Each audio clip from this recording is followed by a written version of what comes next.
Isang simpleng tao batang mayor si Rodrigo Duterte na tila hindi natatakot sa mga oligarko ng bansa. Sa kanyang pagupo bilang Pangulo ng Pilipinas agad niyang pinasimulan ang mga hakbang upang bawiin ang kapangyarihan mula sa kanila. Sa kanyang mga talumpati ipinahayag ni Duterte na ang mga oligarko ay nagiging hadlang sa tunay na pag-unlad ng bansa.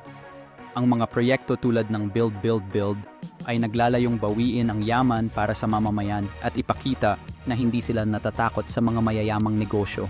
Ipinakita ni Duterte na ang kapangyarihan ay dapat ibalik sa mga tao sa pamamagitan ng pagpapalakas sa mga lokal na negosyo.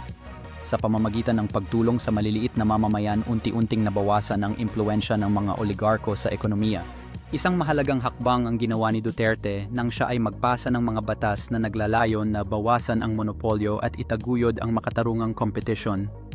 Ang mga pagbabagong ito ay nagbigay daan sa pag-usbong ng mga lokal na negosyo na nagpapalakas ng ekonomiya ng bansa. Sa isang malaking summit, pinahayag ni Duterte ang kahalagahan ng pagiging sapat sa sarili at ang suporta sa mga lokal na industriya. Ang mga reformang ito ay nagbigay inspiration sa mga tao na muling buuin ang kanilang mga buhay at negosyo malayo sa kontrol ng mga oligarko.